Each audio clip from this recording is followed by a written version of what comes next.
All right, let's try that again. Operator headspace and timing, as we used to say in the Army. And you remember, I got to turn the volume down here. That's why I need you guys to wingman me. And anyway, because I don't a lot have more any... reasons, but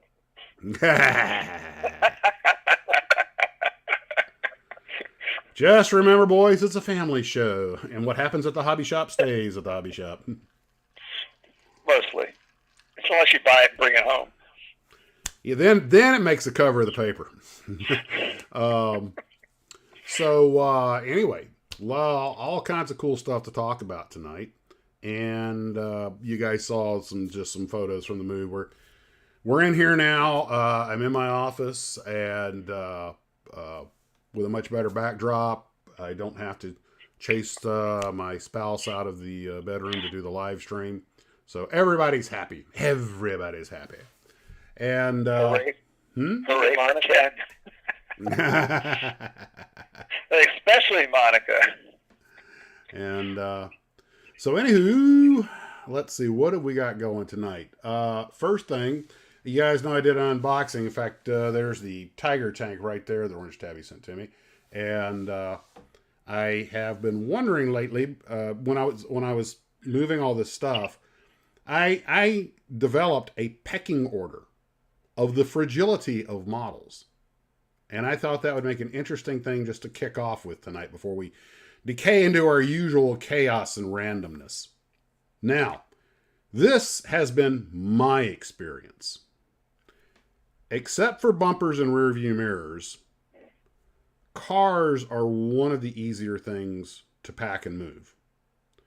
But believe it or not, the easiest thing that suffered the least damage were 1/72nd scale model airplanes. All right?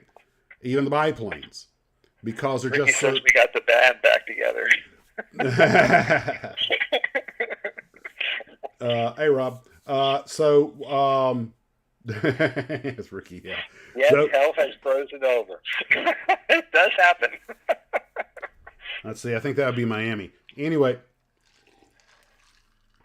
so all of the biplanes, all the World War I biplanes made it without any problem. And I have a theory on why the smaller models survive better. The small 1 to 144 scale stuff also did very well. And I think that's because given the relative size of parts, the amount of glue we use to bond them, it's just stronger given its relatively small size. Everything's a little thicker. The bigger the scale, the harder it was to keep it from getting damaged. A bunch of the 148 scale models got little parts broken off. Well, not all of them though.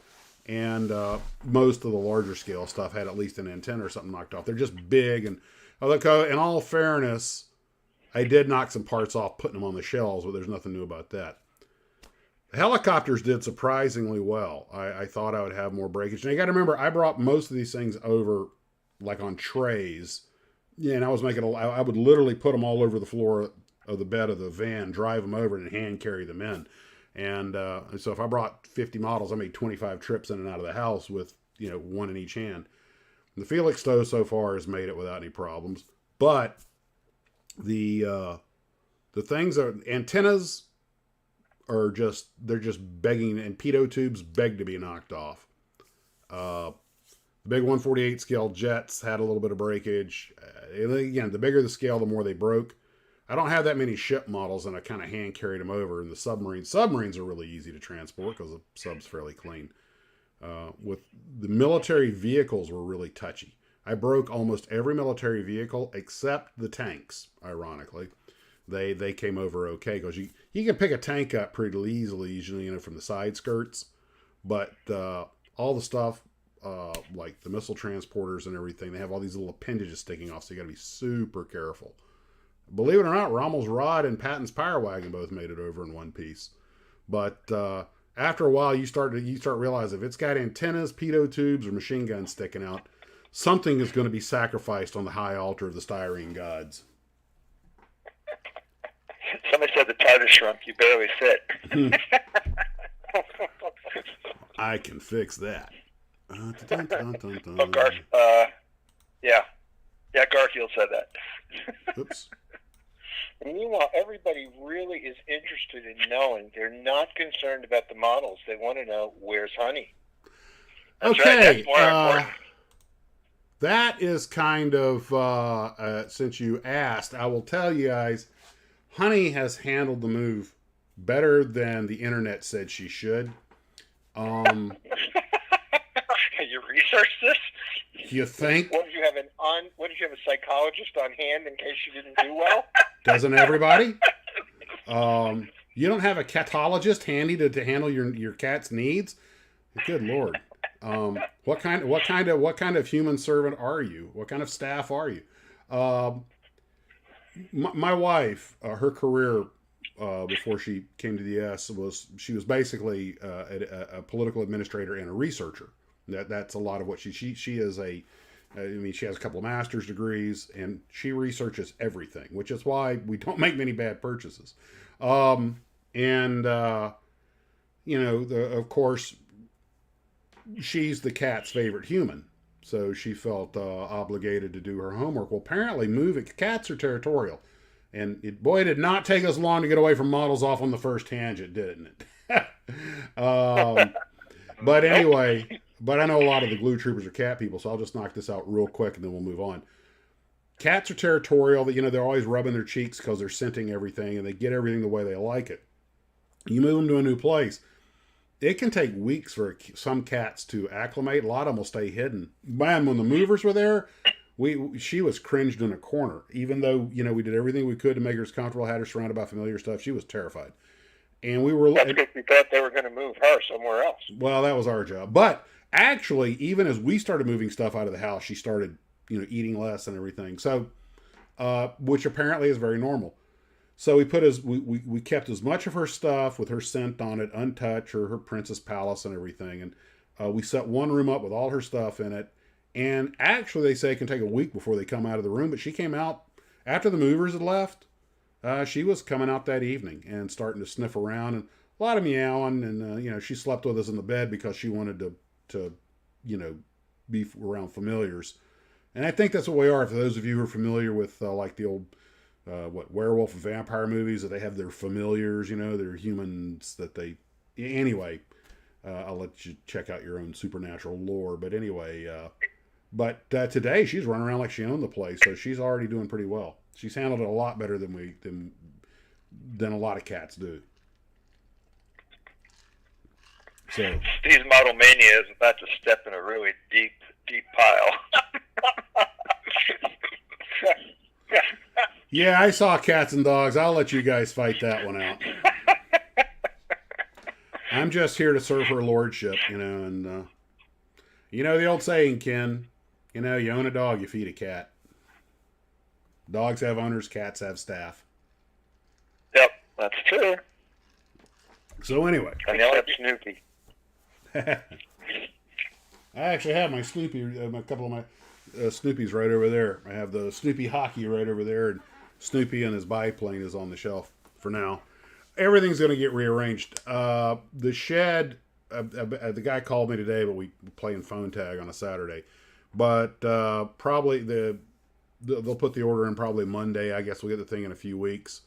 And then, of course, I have the interior put in it, and I got to have the power hooked up to it and get an air conditioner in there. Although, no rush on the air conditioner because winter's coming for Florida. Which, basically means we start wearing fleeces and sweaters. But so that means it goes down to 70? Oh, that's no. cold. It'll get down to 50, man. 50 is winter. We even have frozen dew on the grass sometimes. Yeah, that's when the Arctic storms come through. Yeah, that's right, man. Those cold fronts from Georgia. So it'll be a while before the new Tarbus is set up. But the driver came out, and that boy could not be any more southern if he tried. And we're back to the driver now. Well, they haven't heard this. Okay. Oh, yeah, okay. Yeah, I told you that before we flipped the switch. Hopefully it'll be out by Monday, Ken.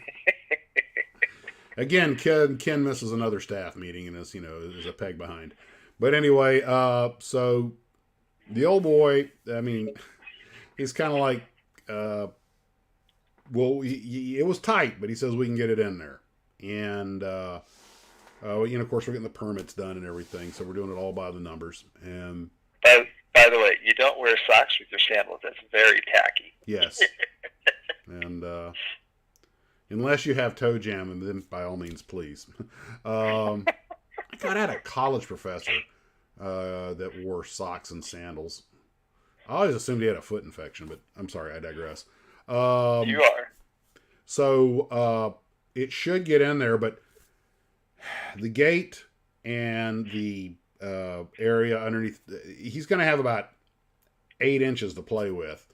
And so it's going to be tight. And I was like, well, you jackknife that thing on Orange Picker to get it in here, which is the main road he's got to come off of. And I'm like, now, how's he going to get it off the trailer? How's he going to get off the trailer? I'm sure they got it worked out, Ken. Do what? I'm sure they got it worked out. It's what they do. He's probably got a lift or something. But they're going to attach a cable to the end and a cable to the end of the house and just pull it real fast. It's going to take off like a shot. It worked.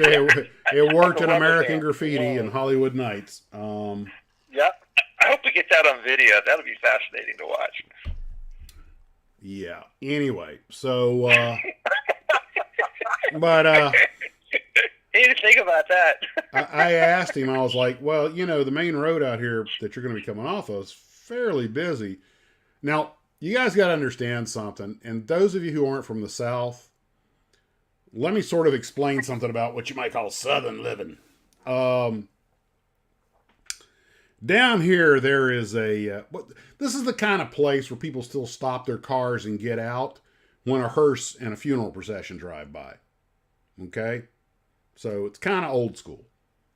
And you're hoping that something drops off the car. Oh, God, Steve, really? Could you be any more of a New Yorker? So anyway, the deal is that when you see a truck with a wide load, had guys in yellow vests blocking the road, you just sort of accept it happens and you wait. And to prove that, on the very road right behind my house, right where he's going to be backing the truck in, for the past 3 days, there have been trucks blocking the road doing logging. I don't know what's going on, but they're cutting up some trees and they're just, and they let cars, and everyone just sort of accepts it. And they got the guy with the stop go sign, and everything. And it's just a Southern thing. You just sort of accept that they're doing something important and we got to wait, Ethel. So, are they going to have guys out there with stop signs? I have no idea. I got a feeling I got a feeling they're just going to jackknife the thing and block traffic. Max and Monica are going to be out there handing snacks out to the people waiting in their cars while they move the shed in. You never know. That's a good idea. You know what? It worst things. It was not the worst idea I ever heard because, and this is getting back to he couldn't be any more Southern if he tried. He related a recent story to me. I asked him, he goes, I'd have it in here in about 30 minutes. I'm like, wait a minute, you're going to block this road for 30 minutes? He goes, oh, yeah, we do it all the time. And I'm kind of like, and I'm sure people get annoyed. He goes, oh, that's why we're all packing. I was like, what? He goes, oh, yeah, a year back, fella got out, ready as hell, we just all pulled our jackets back and showed him we had heaters on us. And, you want to skin that smoke wagon? Go ahead. And I'll say, dude, I want a shed, not the shootout at the OK Corral. Maybe we should helicopter this thing in. And the neighbor was having something done. I don't know what. But I was impressed because he had what looked like a flatbed 5-ton out front with the big arms down on it and a crane that leaned all the way over his house, and he was lowering something in the back. And I'm like, I don't know what that is, but that is freaking awesome. Maybe that was awesome with the helicopter. What? Maybe he could put the shed in the back. Yeah, I tell you what. So anyway, he's not impressed. He's just ignoring it now, Ken. He is. So if anybody asks, you the one that had that shed put in your backyard? No. What kind of person do you think I am? We just had it beamed in. I teleport my stuff, man. That's why it's called the Tarbus. It just beady, womp, womp, womp, womp, womp, and it's there. Oh, nice sound effects. Thank you. I try. Now, once it gets in, and because it's permitted, they got to put like 8 anchor bolts in it. and level it. Then I got to get the electrician out. I got to get the interior installed. I got to get the air conditioner in there, and then I got to get everything in there. And how I'm going to get that big glass stand in there, I have no idea. I'll probably wind up putting in the van, driving it around. But fortunately, I better not divulge too much information. Anyway, point being, he says we can do it. I'm taking him at his word, and I'm staying in the house until it's done. Oh, Steve's got the right idea. Put the old TARDIS.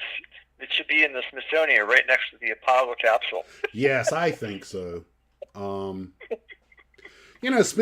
Speaking of that, I was very disappointed that they got rid of some of their... the TARDIS in the Smithsonian? What? Get a picture of you waving from inside the door. Yeah, they could put a fake Max in there. A fake Max. I do not think I've ever heard those two words put together. What did you get that, Ken? I didn't get that. No, we weren't whistling to him. What did he say? What did you say, Max? I have no idea. Because trust me, this ain't coffee. Oh, we're back to the cough medicine. I've had a very hectic couple of days. So anyway, now back to models. So anyway, I'll keep you guys apprised of Target. This orange tab he sent me. This is the little It Flies, and everybody says you should build a model in real time on the live stream. And I thought this might be the thing to do. You guys can talk, and I'll build this. Whoa. What could go wrong with this? Enough cough medicine, I won't care. Count the ways, Ken.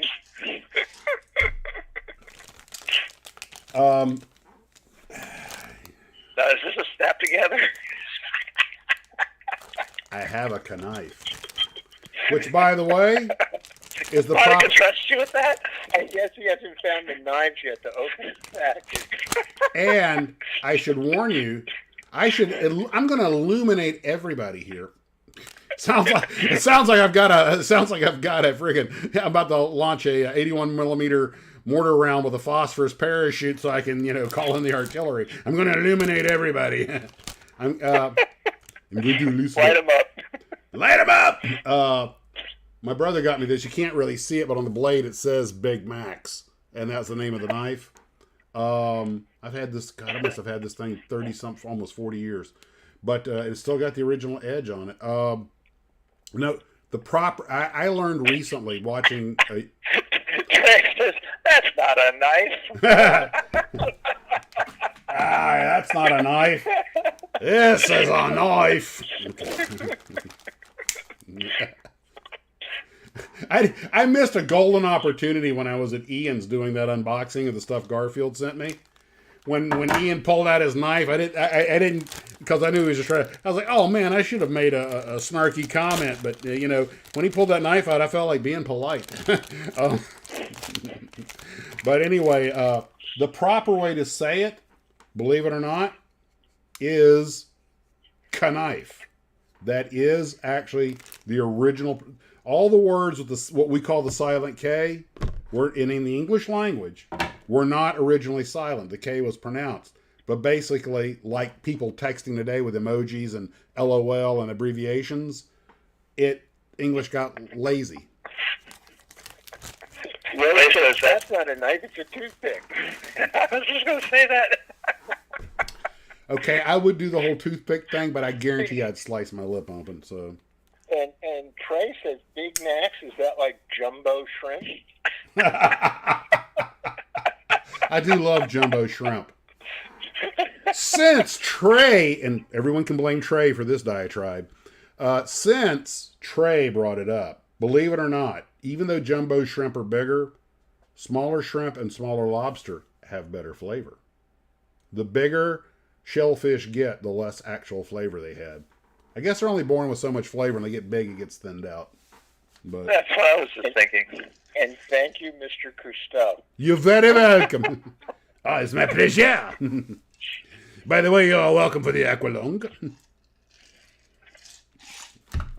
Okay, I almost said something really dark and inappropriate, but... You? Oh, come on, no. All right, what's a Kershaw 1730 R.J. Martin design? So look it up, then. Wow, well, I got Max on the line. What? It's probably a guy. You mean the human Google? Yeah, something like that. Not ever. I don't know everything. Kershaw. That does sound like a firearm. What was it? What was it? Read it again, Ken. I'm busy building a model. It's some kind of knife. Kershaw 1730 R.J. Martin design. It's got to be some kind of knife. Kershaw. I know the name Kershaw and Martin. Now, if he'd said Fairborn Sykes, I'd have known exactly what he was talking about. The little stiletto stabber that the commandos carried. Which is one of the reasons the Germans shot him when they caught him. You guys familiar with the commando order that De Fuhrer put out during the war? Are we switching subjects again? No, it's about knives. Well, somewhat. Oh. They're the imperious leader. Okay, guys, I've been flying airplanes long enough to know the propeller does not belong on the tail. Well, unless it's a flying car. Oh, don't even get me started on If you that want one. better vision, it belongs there. Does this thing have an instruction sheet? What is this you're holding up? It is this little model airplane, and it's supposed to fly itself. Garfield sent this to me as a gag gift. The landing gear goes in there with the battery, and then apparently you anchor it down and it buzzes around in a circle. I threw the... Well, that's just the packaging. Where's... What is this thing? It's a toy. You know, technically a model because you do have to put the wings on it.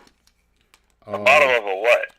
Of an airplane that's supposed to fly. It actually, you put it on a lanyard and it flies. Okay, the landing gear is here. Okay, this is going to require a battery. And apparently, somehow you start this thing. I don't see us. Boy, I really should have done this before I started having my cough medicine. We need kits of flying cars. Hardly any exist. But there was. Yeah, that's okay. Hardly any flying cars exist, at least those that worked.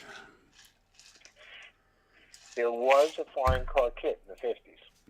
Oh, Of what? you know what? The flying car? No, he's right. Of the Gwen Arrow car, because I covered that on one of my videos. Yep. It was the car that Bob Cummings had on his TV show. That was, I believe that was the Gwen Arrow car, if I'm not mistaken. And ironically, it was actually had a little bit of potential. But I think there was a mishap that killed it. But there was a company in the Midwest, buried somewhere in all those history videos I did. I covered this. And they were exclusively contracted to make it. And they made it for a very long time, too. It was a kit model company because they made kit models, but they made a lot of, they're primarily, I think, a plastics company. That was just one thing they made. But they gosh, we're really getting in the esoterica there. But hey, well, that's what we're here for, right? And I was always intrigued. That was I think it was the only model airplane they made also, because they were contracted to do it. But if you can find, and I'm sure somebody is on ScaleMates right now, if you can find the model of the Gwen Arrow car, it's probably the name of the company. I'm waiting for somebody to look it up. And Garfield says Taylor Aero car, only 6 built. There you go. All right. Oh, well, it was the Taylor, not the Gwen. Okay. Oh, okay. Michael asked about the Gurkha kukri. Now, that knife I know something about. For those who know, the kukri is the big curved knife that the Gurkha soldiers carry, the Nepalese soldiers in the British Army. They're still sort of around, but the way it worked for a long time. It's funny, I think Ken and I were talking about this recently and we looked it up. Was it, Ken, were you and I talking about the Gurkha knife? We talked about the Gurkhas. Oh, the Gurkhas. They still exist, but not like they used to. There used to be a Gurkha unit, a couple of them. Now, for those who don't know, real quick, super fast background. By the way, this is something you could model. And somebody might make figurines of Gurkha soldiers. As we all know... Daniel said he wants to know, did they come with a Happy Meal? By the way, although I don't have a battery handy, there's the wings, and there's the... Get in there. Okay, that snaps into there like this. come on. Man, this thing's got 3 parts. If I don't do this, I'm going to, like, never live it down. Mm-hmm. You know, the we'll nice be thing talking about this all the week. nice thing about the nice thing about having Ken around is I never have to worry about forgetting my mistakes. Happy to remind you. There we go. All right. I have now built a model in real time on the show. And I'll find a battery later, and if I can make this thing fly around in a circle, whatever it's supposed to do, I will video it and put it in a video on the channel. And we thought this would never happen. Well, I did wait for a 3-piece model. Thank you, Orange Tabby. It's history in the making. Yeah. So, what I was going to get at real quick was, as we all know that for many a year, the sun never set on the British Empire. At one point, they had a empire that spanned a quarter of the, consumed about a quarter of the globe, and went around. I mean, literally, the sun never set on the British Empire. Now, the Gurkhas are out of Nepal, and they're not. There's another organization that's similar to Gurkhas, but they're not Gurkhas.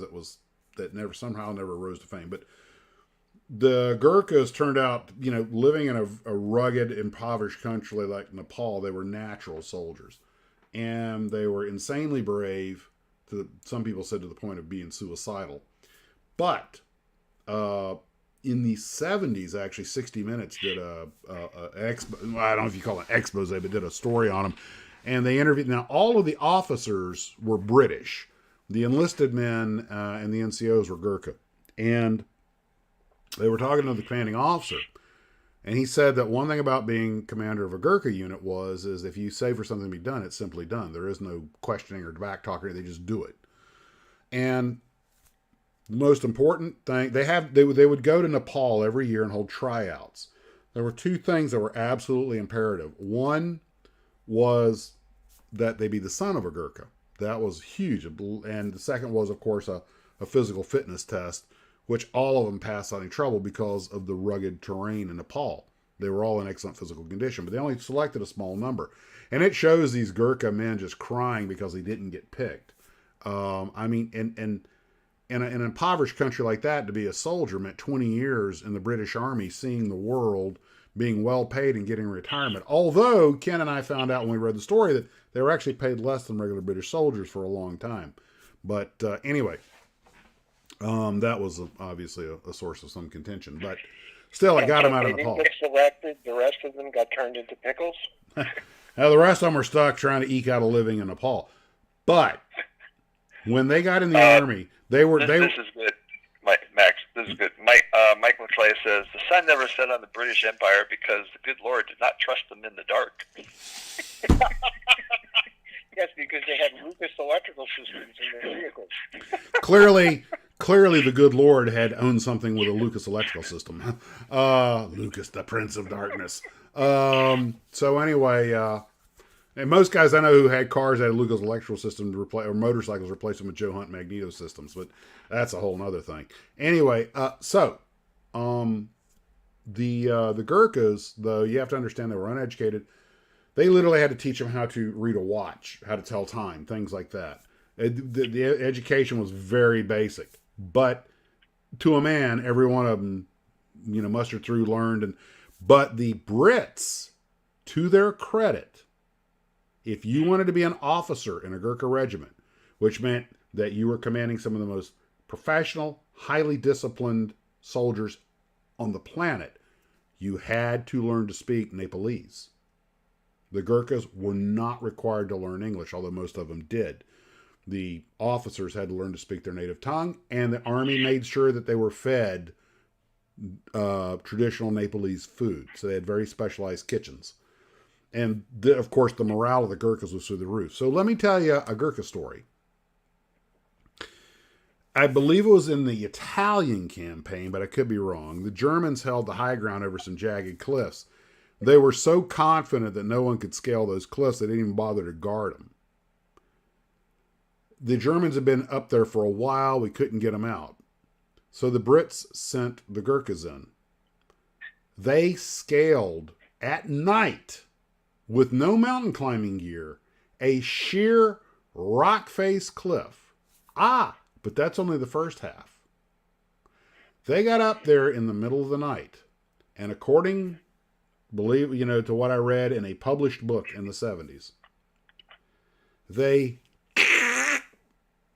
every other German soldier they caught sleeping.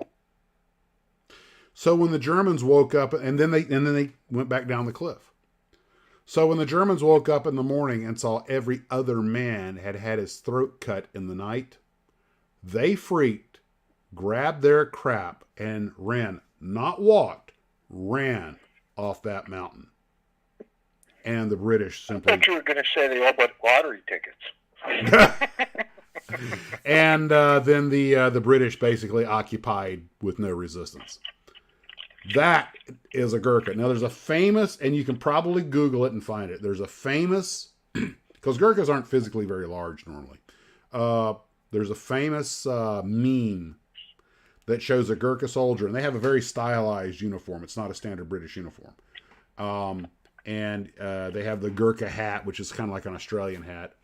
And it shows this Gurkha sergeant standing there with a grin on his face, holding the kukri, the big curved knife, which is specific to them. And he's smiling. And the caption reads, "I don't fear a loud man with a big voice, but I'm terrified by a small, quiet man with a big knife and a smile." And it's just his Gurkha sergeant just smiling, holding his kukri, and I was like, yeah, that pretty much freaked me out too. He doesn't have to brag. He knows how good he is. And I think we need a few of those here in the United States. Yeah, I tell you what. But they're still very well respected worldwide for being, some of the toughest soldiers out there. And the French Foreign Legion has a pretty good reputation also. The one group of the French military that nobody, pokes fun at. And so I don't know if anybody makes a Gurkha would make a good figurine. Now, when they're in combat, they're wearing their battle dress.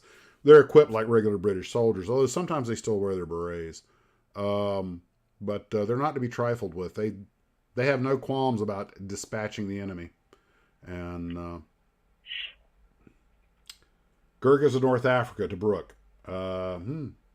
So that maybe it might have been North Africa, but anyway, all I know is they're legendary. You don't glean that kind of reputation without without having earned it. So, but unfortunately, as I understand, although for the longest time when they retired, they were never granted British citizenship, so they had to go back to Nepal. And the Nepalese economy needed what little money their retirement income brought in. But now I think a lot of the Gurkhas are allowed to seek British citizenship, and a lot of them can retire in England because, frankly, why would they want to go back to Nepal? And now with, of course, China, in Tibet and everything else, who knows what will happen there. So, next thing. You know what? I think we should take a look at this tiger tank that Orange Tabby sent me. Strip the plastic off of it and take a look at the parts. What do you guys think?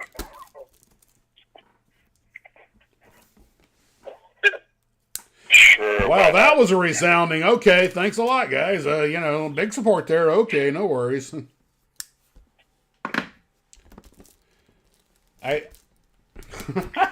Timmy had to make them so well the knife didn't even cut the plastic. Now that's packaging. There. What? Ow! I just stabbed myself. That's it. Yeah, no, it's just about to put the This channel is nothing if not entertaining. Yeah, just watching him with that thing is yeah, there you go. I'm afraid for him. Everything's fine. After we find out none of the first aid kits made it in the move. Oh, you dropped it, man. You're lucky you didn't spear your manhood there. The first aid what? Oh, okay. Since you brought that particular one up, I may have told this story, but I'm going to tell it again.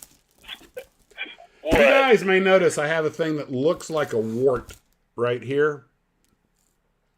That is I not. can't see what you're looking at. You give it a few seconds, Ken. It'll be a bit of a delay because we're running on like a 20-second lag here. Right. Okay. This Call 911. this little wrist nipple is not a wart. It is a scar. And although you'll never pick it up on this camera, there's a little one here somewhere. God, I'm getting flappers. Anyway. Glass and a marble on there. So what it is when I was 3 years old, I went through a glass door, like a French door. So. Did you open it first? Well, Ken, if I'd opened it, I wouldn't have a scar. Now, would I? That depends on what's on the other side of the door. Well, in a manner of speaking, he opened it. I reopened it. I pulled a Schwarzenegger. So Permanently opened it. now, if I remember correctly, I think I was still in diapers, so I was probably 2.5 or 3 years old. And we had Thank between. God we don't have a picture of that. Oh, wait a minute. No, I won't torture you with that. Please spare us. So what happens is, my older brother and I are playing, I don't know, Cowboys and Indians or something, and I'm chasing, and I've got my little hobby horse, my little stick horse with the little plastic horse head that, you put between your legs, and which I later learned is that's how they teach kids to walk. But anyway, I'm chasing him with this thing between my legs, and he runs between the living room and the den, and he throws the French door shut, and apparently even at 3 years old, I had enough inertia. I couldn't get stopped, and through it I went. Little nicks all over me. Had the one on my wrist, one on my arm, one on my leg. I just about a half dozen of them or so, or a dozen of them. I remember he plastered it with so. All of a sudden, now you guys see how white I am. You're going to love this part. I'm standing there looking like basically the baby Michelin man. And then all of a sudden, these little red dots start appearing all over me and leaking. So my brother, who was, I don't know, 8 years old at the time, 9 years old. You're walking off. Hold on, almost. And he's like, "Come on, we need to put Band-Aids on all that." So we go into our parents' bathroom where the Band-Aids are located. God, I haven't told this story in 50 years. We go into the parents' bathroom where all the Band-Aids are at, and he starts plastering me with Band-Aids, right? And none of the cuts are very serious. But hold on, it gets better. He then picks up the phone. Now, mind you, we're talking one of those 5-pound Bakelite telephones, right? Actually, it might have been plastic. But anyway, he picks up the phone, calls my dad at work. My dad owned a hardware store, which is about a mile away, if that. And the first words out of his mouth when he calls my dad, as I've heard the story related, is, "Hey, Dad, it's me. Listen, before Max went through a glass door, but I don't think he cut any arteries."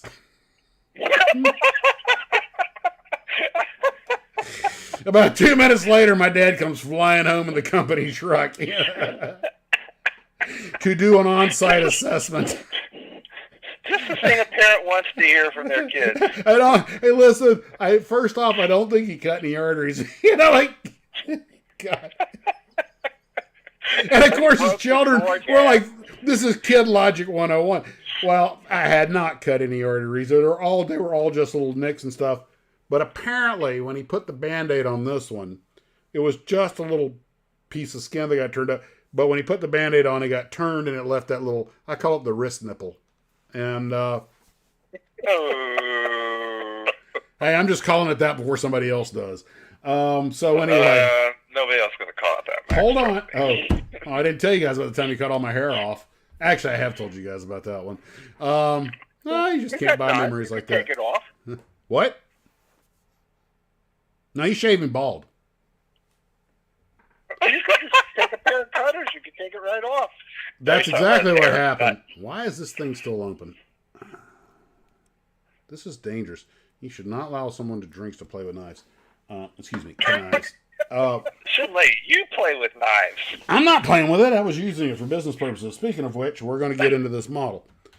Yeah, when I was about 3 years old, I think I was out of diapers at this point. We had Barber, the Barber tool, the real Barber kit, and he wanted to practice and he couldn't get it even on each side, so he took it all off. And when my mom got home, this is the first time I ever heard my mom scream. He walks down and goes, "Mom, look, I cut Max's hair, and here I am, just a cue ball." And she didn't even make it to the back door, man. She was still on the carport with a bag full of groceries. Almost dropped them. And he felt so bad, he took me in his room and said, "You can have anything I've got. I want all your models." Is your brother in some kind of a penal institution these days now? No, hell, he went on to make full bird colonel, man. But anyway, good times, man. Good times were had by all. It was childhood. Look, my parents had 7 kids. They get what comes with that.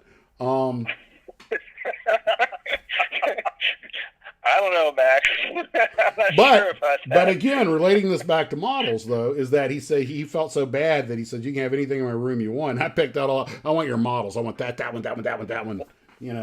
John says, "Hello, Dad. First thing, Max's hair will probably grow back." Pretty much it did. Now, since we brought that up, there's a follow-on to this, which is right out of a Seinfeld skit. It grew back. Hold on. My mom was so horrified by her bald child that she took me straight to the 5 and dime back when we had 5 and dimes. And I don't think I have to explain what a 5 and dime is to this crowd. But hold on. She bought me, and most of us probably remember these because they made them up to a few years ago because I saw a kid wearing one. They were the little straw hats, little straw cowboy hats, the little red trim around the end that keeps the straw from coming undone, and the little 6-pointed sheriff star. Nowadays, they paint the sheriff star blue because apparently people are using those things to make fake badges. But in my day, they were still gold, right? So I have this, and I love it. I get to walk everywhere with a cowboy hat on with a 6-pointed star. So did you get a corncob pipe too? If only. I didn't think about that. Hey, it was 3. But hold on. As they say on the Ronco commercials, for those of you who remember Ron Popeil. But yet there's more. There's more. It slices and dices, makes julienne fries, and boy, does it catch fish. So anyway, the Bassomatic, for those who remember early Saturday Night Live. For only shipping and handling. I have. Yep. $29.95 plus shipping and handling. You can have the Pocket Fisherman. Man, I wanted a Pocket Fisherman so bad. When I was in Panama, I saw 2 guys actually using those things. They caught more fish than any of us. Anyway. Now that's a tangent. Brrr. We went from bald kid to Tiger Tank model to Ronco Pocket Fisherman in under 30 seconds. I challenge NBC to top that one. Anyway, even Gutfeld. And he keeps track. Thank you. Fred just chimed in Woolworths. Oh! You see, I went to Woolco because they had models. Ron Popeil had a deal with Woolworths, and all the whatever it was, they would come in a pre-pack and they would sit on an end cap, and they had a Fairchild projector that would run the commercial. and the program lasted for X amount of weeks. And in the initial shipment, you got an order form that you could fold up, and it would make a self-posted envelope. So you would fill in how much you wanted to reorder, and the store would send it in. At the end of the program, no matter how many weeks it was, you took the last one, you put how many were still left on the shelf, sent it back to Ronco, threw the stuff out, and they'd send you a credit. So that shows you how much it actually cost. I have probably in some ways more respect for Ron Popeil than I do for Ray Kroc. And Ray Kroc, although a little bit of a sociopath, was an impressive guy. I shouldn't really say that, but I saw the founder, and then I read the history, and I don't have to tell you, Steve, you've been involved in marketing, what a ruthless business it is. But yes, it is. But I guys like Ray Kroc, Ron Popeil, a lot of these guys who They didn't have anything going for them other than drive, ambition, and a decent idea, and I really respect what they accomplished. Even if some of the stuff they did wasn't entirely kosher. They'd get on a plane, they'd go to China, they'd tour these little podunk factories in the middle of nowhere, and they'd show them stuff they made, and they go, okay, we could work with that. Mm-hmm. And they'd import these things. It cost them basically nothing to make, and they made millions. Yeah, the devil is due. So anywho, now for the rest of the story, to quote Paul Harvey. The thing I like about this crowd is I don't have to, if I tell the story to anyone under 40 or especially under 30, the reason I give so much backstory is because you have to or they don't get the reference. This crowd gets the reference. So anyway, after my hair was buzzed off and I'm wearing my cowboy hat, which I freaking loved.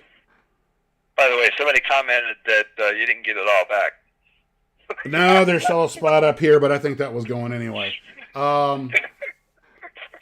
Hold on. You guys have seen the Pompadour photo. Trust me, I got it all back then. So anyway, this happens to be around the time of our annual summer vacation. We lived up in a little town called Quincy, which is near Tallahassee, and we would drive the 5 hours because there was no interstate back then. We'd drive the 5 hours down to Tampa to visit my grandmother and great aunt. Anyway, so we're in Tampa, and I'm in front of my grandfather and grandmother's place. On Deacle Avenue or Deacle Street. And by the way, the place went up for sale. Sorry, I'm not going to go down that tangent. Anyway, so they had this little tiny stoop. Tangent avoided. Yeah, they had this. They had this little stoop out front, and I would lay out there, and even at 3 years old, I loved aviation. This is back when jets had left contrails and black smoke. I mean, we're talking about 64, 65. And I would lay out there and watch the airliners go over, and because out of Tampa International, I just loved it. Up a little bit out. Anyway, so I'm sitting on the stoop in the summertime, just being a 3-year-old, 4-year-old. And this guy, just a regular lunchbox toting Joe. I have no idea who he was, what he was doing. We drifted through each other's lives for about 7 seconds that he probably still remembers if he's with us. And I guess he was 20, 25 years old. I'm sitting on the stoop, so I guess he'd be about 80 today, 85. But he walked by. All right. What? Ken, I'm telling a story here. Don't be busting up the stories. Anyway. Back to the story. So I'm sitting there with my little cowboy hat on, short pants with Michelin Man white legs, in the sun in Florida. If I don't get skin cancer, it'll be a miracle. But again, I digress. So I'm just sitting there. He walks by and I smile. He looks at me and he's just walking by. He goes, sees a little badge on my head. He goes, "You the sheriff?" And I just pulled my hat. No, take the hat off with my bald apple head. My brother cut off all my hair. My mom makes me wear this hat. And he literally just lost it. And he just staggered down the sidewalk laughing, looking for like a drunk sailor. And I was like, he did not see that one coming. And I put my hat back on. I was like, he found that awfully humorous, he did. Well, anyway, back to staring up at the sun. That was the beginning of Max's comedy career. And the guy is still traumatized from it. That was the first time I saw a person, a total stranger, just get hit by by blindsided, I guess would be the word. But his reaction was like, like somebody hit him with a taser, and he just busted out laughing and just staggered off into the sunset. I have no idea where that gentleman is today, but if he's out there, I salute you, sir. I hope I made your day. Because I guarantee you, wherever he was going, you guys aren't going to believe what I just saw walking down the sidewalk. He's the guy who wrote Deliverance. And of course, his friends will probably go, "You talking to little kids again? We warned you about that." And I suddenly went dark side with it. You can't do that anymore. Yeah. I'm not a cough medicine. Bill Paul says not to interrupt you. You'll lose your place and have to start all over again. Yeah, nobody wants that. Now, let's look at this Tiger Tank kit that Orange Tabby sent. Yeah, several people have asked, what color is it molded in? Well, Inquiring minds want to know. This color, sort of a tan. And let's see. All right, this German Tiger Tank 1 mid-production. This is kit number item 35194-4000. Okay. And, of course, 135th scale military miniature series number 194. All right. We have your basic hull piece. And typical Tamiya quality, or Tamiya quality. What color is it? Sort of a beige with almost a faint green hue to it, but primarily a tannish beige, a tan. I'd call that tan. The color on the screen has a little more green to it than I'm seeing in person. It's like the Rommel's Rod color. Yeah, pretty close to that. Okay, we have all the track links in black. Alright. I'm going to be linking the tracks, yeah. That will be a very exciting video. Teenager in Sac said it's made in the Philippines. Actually, that's right. A lot. I covered that in the documentary I did on Tamiya. They do a lot of manufacturing in the Philippines. Okay, here's two side pieces with a turret on top. What? Bill Campbell says it's colored in Tamiya tan.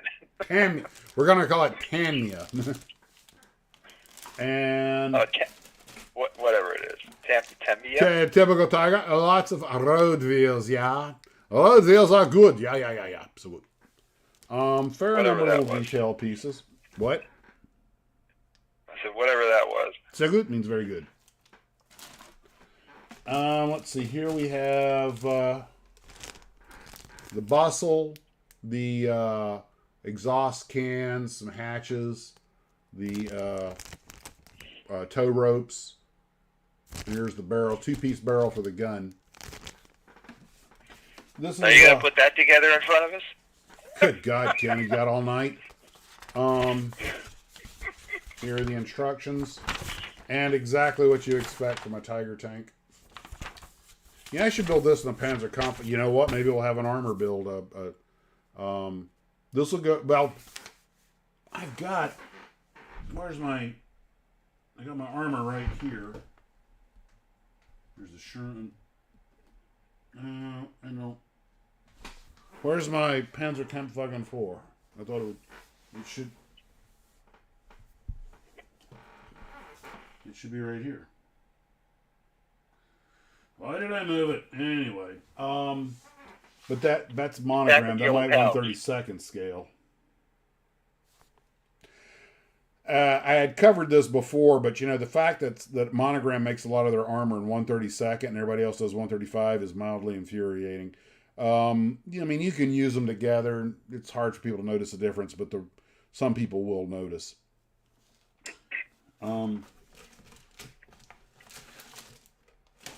The nice thing, though, is that I can use the figures for this if I want to, because people are different sizes.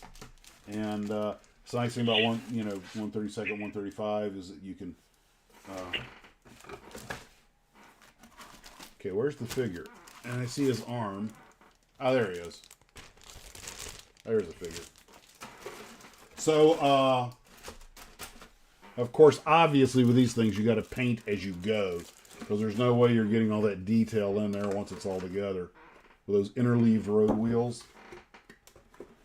I look forward to building this thing. I might build the Monogram Panzer Kampfwagen 4 at the same time.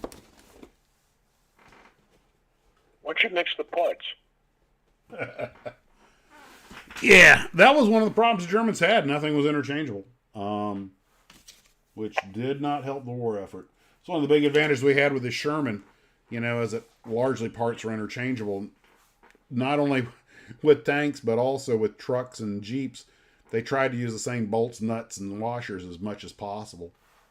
And literally you the can nuts take a and whole bolts of the Jeep. thing. You can take a whole Jeep apart with 5 tools. Yeah, came with about an 8-piece. Mine came with an 8-piece tool set, and you could pretty much strip it to the frame with that. And it was an amazing piece of engineering.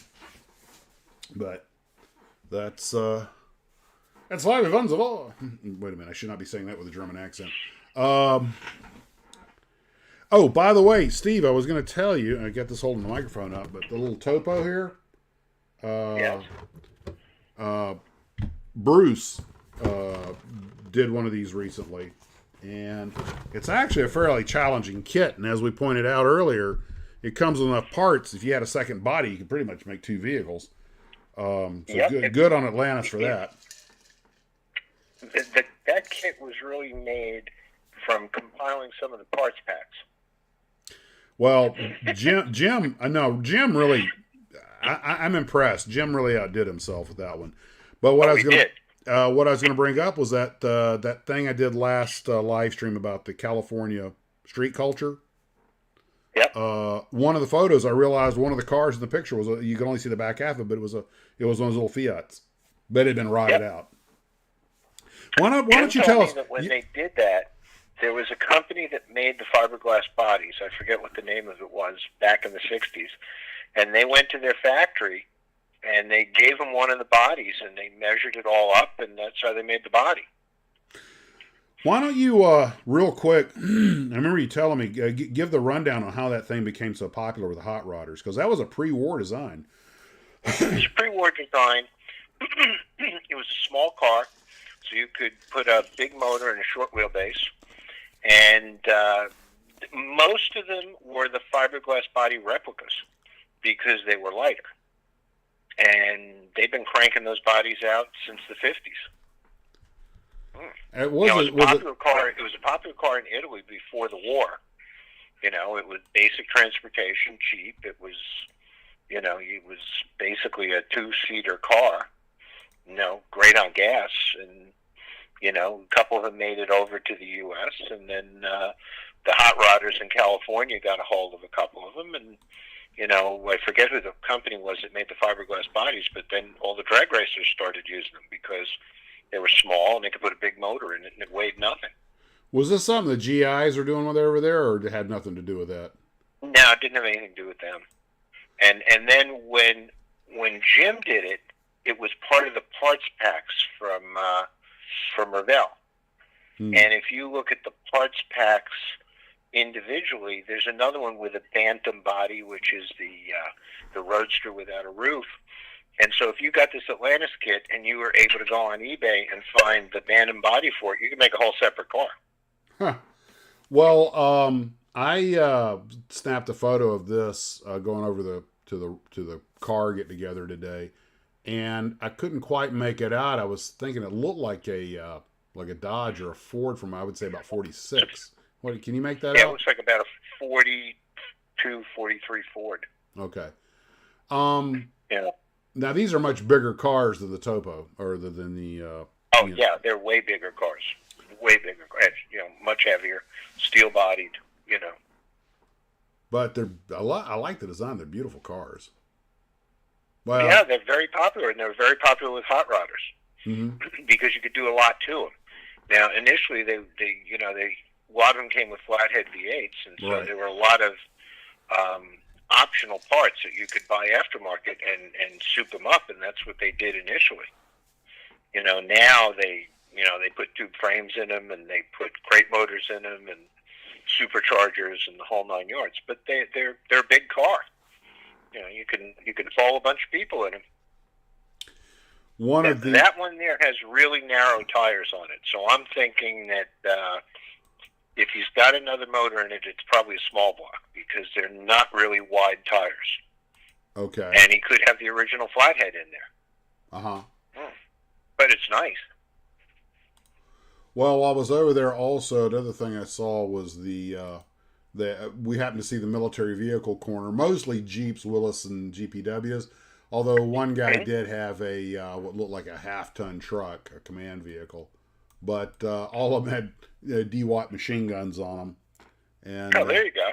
I wish they would.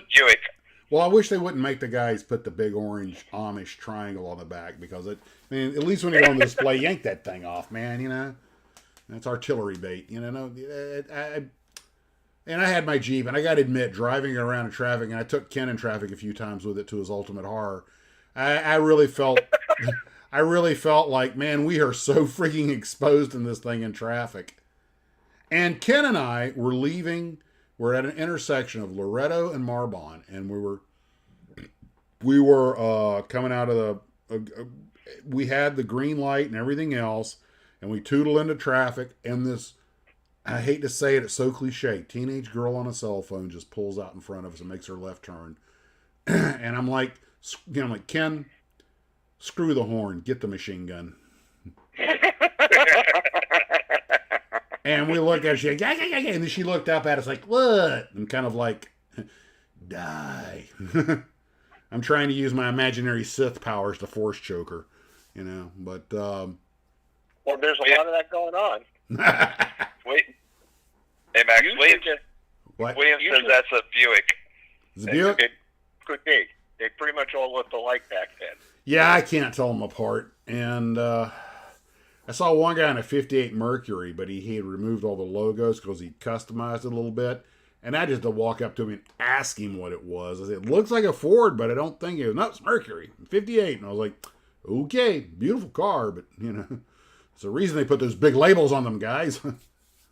But you got to admit, in those days, generally speaking, you could spot a manufacturer at a distance, whereas today everything's shaped like an egg.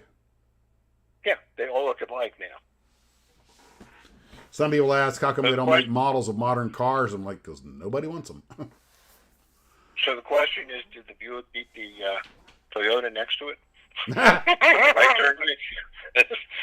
It's about at the same point off the line.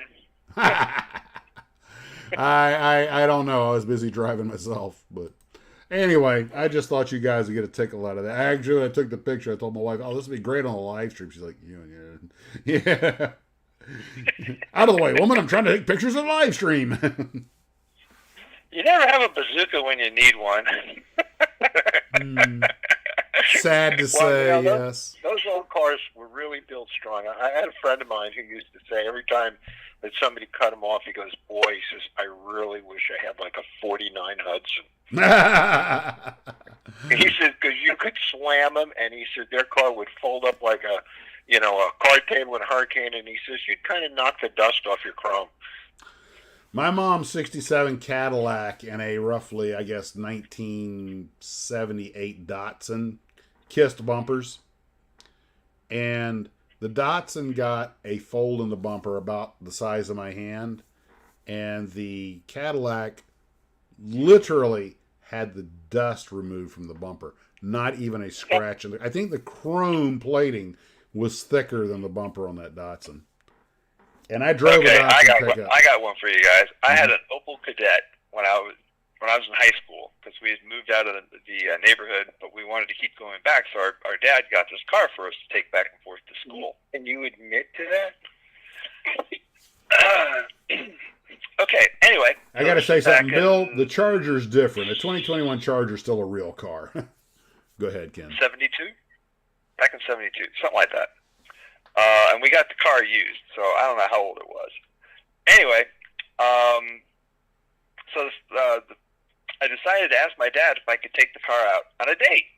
He said, yeah, but be careful with it. So, okay. Wait a minute, Ken. You were dating your car? Can I finish telling the story? I'm sorry. Hey, turnabout's fair play, buddy. Well, if you let me finish the story. Well, you said you took your car on a date, and that just sounded weird. Max, do you ever listen to yourself? Fortunately, no. Anyway, I was telling a story before I was interrupted. I'm not going off on a tangent. So, I went over and picked up my best buddy, and we were going over to pick up the girls. And I was going up this road, and it was coming up to an intersection, and it drops off on the other side of the intersection a little bit. Anyway, so I'm all happy. We're going to pick up the girls. We're going to have a great time. And I'm talking to my buddy, and I come up to this intersection and go to make a left turn, and no, didn't see anything coming, so I went ahead and made the left turn. Well, this Dodge Polara came from the other side, smacked into the front of me, totaled my car, didn't even break the headlight on the Dodge Polara. That's what you get for driving a German dinky mobile.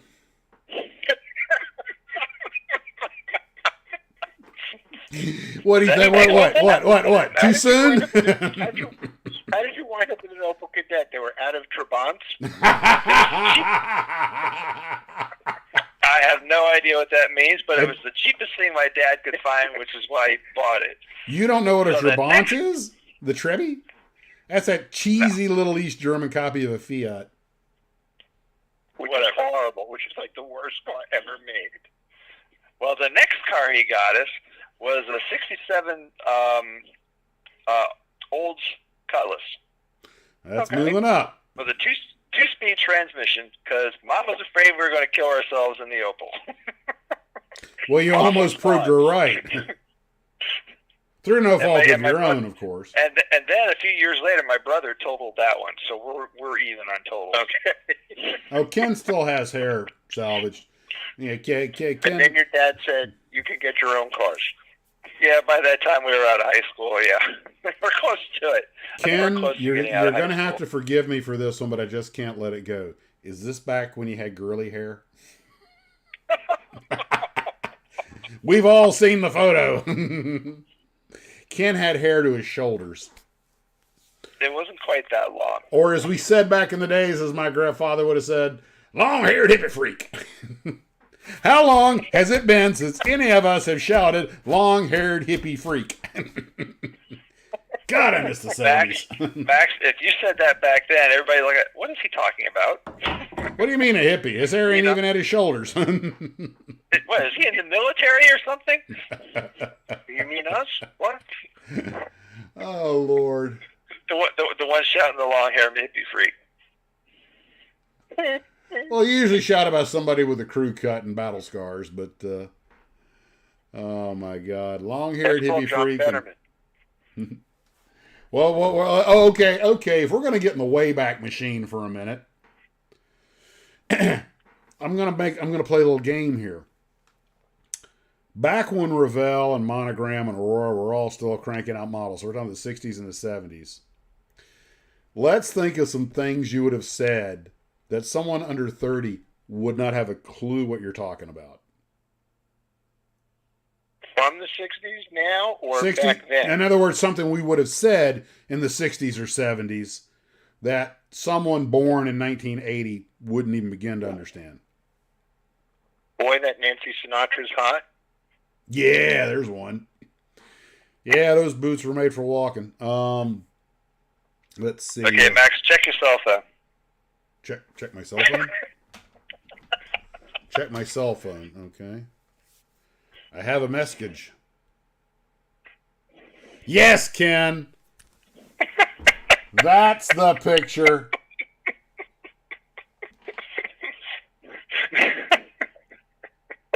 Let's see. What would be? I'm sorry, Ken, but I will always think of that as girly hair. I mean, it looks like the way women wore their hair in the 40s. Uh-oh. I love that photo. I'm having that put on my next birthday cake. Now, which one is Ken and which one is whoever the other? Ken's on the right. That's his brother. Is that Tom or Wayne? Or is that? That's Wayne. That's my brother. He's on the left-hand side. You're in the reddish brown coat. Yeah, it's hard to see the color. Hold and on. the striped pants. Give me a minute, guys. I'm going to transfer this thing to. Let's see. All right. Hold you guys are twins? No. What would you call Dutch twins? We were born less than a year apart. Okay. Really? Yeah. Okay, I'm so not going to make a comment about that. Some things are sacred. Oh, hold on. Turn this around. Let's see. So we're still on things that could have been said back in the 80s? Hit me with something. I love the smell of napalm in the morning. That's a good one. Okay, this thing's not... Okay, Max, good news, Slick. I'm not going to download it. I'm not going to download it to the computer by sticking it on the charger. There we go. Oh, well, no. Hey, the cables all look alike. Cheers, Johnny. They might get that one. It's time for Howdy Doody. Miska, Muska, Mouseketeer, Mouse Cartoon Time now is here. Now you're cooking with gas. Hi, Rick. Hi, Dave. Hi, Mom. Good night, John Boy. That's groovy. Oh, there you go. There you groovy, go. dude. Good night, John Boy. Good night, Mary Ellen. Mary Ellen was hot. I had a spirograph. There you go, spirograph. That thing was, they can still get them. That thing was so cool. They still make them. They do. I had a blast with that thing. And then they came up with the ones with pieces that you could put together and you could make your own shapes. Yeah. I had a lot of fun with that one. I don't think they make that one anymore. But remember, in space, no one can hear you scream. There you go. Now, there's a good one. Or if you lay out Skittles in your backyard, you might attract an alien. That's right. Yeah. That's how it works. Downloads. We still waiting for this picture to load? Yeah, I'm trying. Hold on. I got to move it. It doesn't see the downloads folder, so I got to take that. He's trying real hard because he wants to embarrass me here. You better believe it. Life can be sweet. Why else would he put this much effort in, right? Let's do a screen save. My mom was going through pictures the other day, and she sent this to me. She is a wonderful person. She sent it to you, Ken. She gave it to me. Yeah, I thought it was only fair. We made fun of his hair. Yeah, but remember, guys, it's all... there it is. Okay, hold on. Da-na. Plus... To the moon, Alice? You've seen the cartoon with the astronaut on the moon, Thanks, and he Ken. finds a skeleton that says Alice Cramden? Yes. Yeah. My son said that to me a few years ago. I was hysterical. Who was that toy company that whenever they came out with a toy, it always had Johnny in the word? Like Johnny Lightning. Johnny Lightning? Well, Johnny 7. That was Topper. Topper. Okay, I figured you'd know that one. Topper Toys. Yeah, everything had Johnny in it. Johnny, yep. There we go. Coming to you, folks. All right. Through the miracle of Steve. technology. Your turn, Steve. You got to send him one. Oh, I got to find one. I don't have one. Sponge shows. Oh, you know, Ken, it's not until You guys look like Jehovah's Witnesses sent out to muster the troops. Oh, no, they travel in white shirts and black ties. By the way, guys, Ken's the one on the right. You said that's Wayne on the left? Yeah. Is Wayne's the one that passed Wayne's away, your right? brother? Yeah, he went bald right after he graduated high school. Well, you can see the receding hairline there already. He's just like basically a glorified hippie comb over. Why do I have visions of the beginning of Full Metal Jacket when they shave their heads? Oh, yes. But the troops were enjoying it. You know, Ken, I just realized you literally your kids look just like you. I mean, really. Yep. And there's Yep, they do. They do. And but anyway, we had a lot of fun at that. I love that photograph. I'm putting that on a t-shirt. Just be glad I didn't save the photo of that t-shirt on your 40th birthday. As a courtesy, Ken, I'm just going to let that one slide unless you want to tell them. You don't wear that shirt to the beach, Ken. Your 40th birthday t-shirts that your wife had made. You want me to tell that story? Tell it, brother. All right. For my 40th. By the way, for the record, he looked the same. Not quite. Okay, for my 40th birthday, we decided to do something special. I lived in Atlanta at the time, and most of my family lived up in Maryland. But we decided 40th was a big milestone. A lot of people weren't sure I was going to make it to that. Well, hanging around with me only doubled down on that. In the yearbook, it said voted the most likely to be found in the trunk of a Cadillac. No, that wasn't that, but let's just say I did a lot of stupid things too. You and the rest of us, if we lived any kind of a life. Get in line. True. Okay. Anyway, so my brother, who he owned a company that sold stuff with people's logos on them, promotional companies. Yeah, he sold promotional items. Okay. It did a bunch of other things too, but promotional items is his big thing: T-shirts, hats, pins, all kinds of stuff. And yeah, that stuff. So for my birthday, he decided he was going to make me a T-shirt for everybody to wear. So he's over at my grandmother's house, and they're going through the photo album of old pictures of me, trying to find a picture of when I was really young that they thought would be really cool to put on this T-shirt. So they're going through this picture, and they get back to when I'm about 2 years old, and they find this picture of me in front of a toilet, butt naked, going to the bathroom. And where's this shirt today? I still have 2 of them.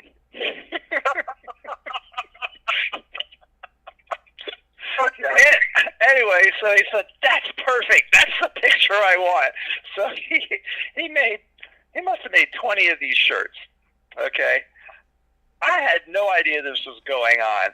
So he comes down for the birthday, and we're all standing in the living room. We're getting ready to go to a place called Stone Mountain, which some people know what it is.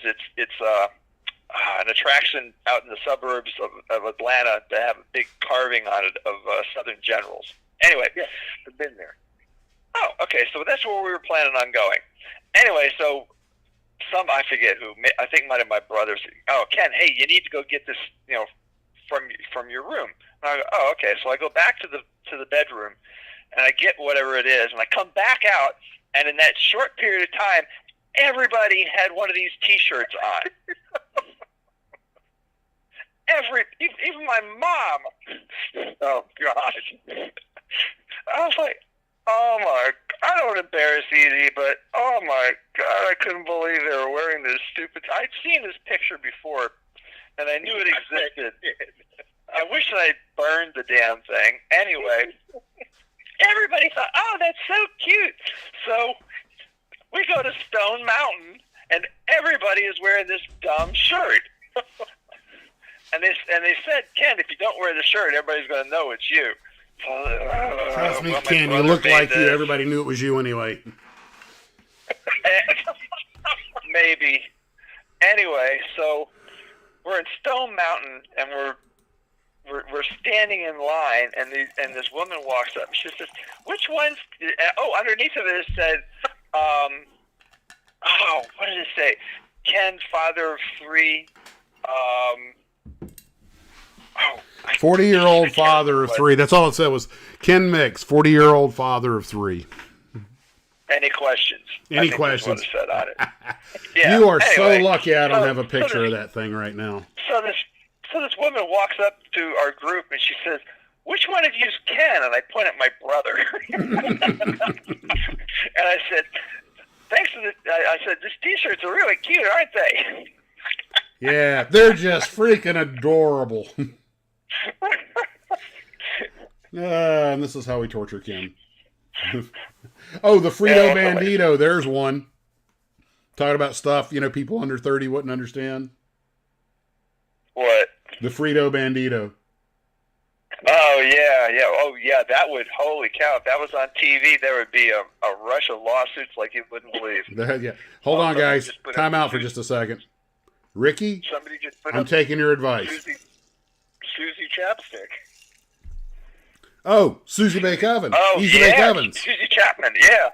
No, Susie Chapstick, remember? Yeah, I know. And Susie Chapman was one of the spokesperson for it.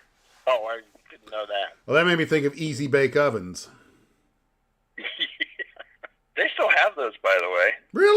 they do. Oh, stand corrected then. Yeah, we were in the store the other day, and they had one in there.